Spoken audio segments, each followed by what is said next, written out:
E88 per drone camera. Tara, samahan niyo kami paliparin itong nabili namin dito sa TikTok shop. E88 Pro Drone Camera 4K.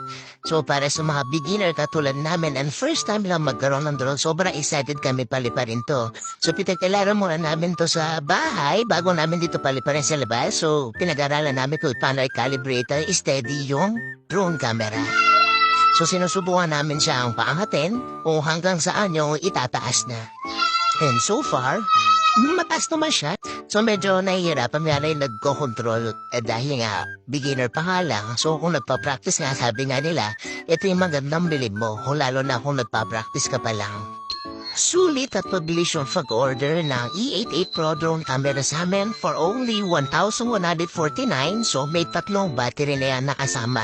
So perfect siya para sa mga nagpa-practice katulad namin and pinalantig na ka namin. So check out na sa Yellow Basket.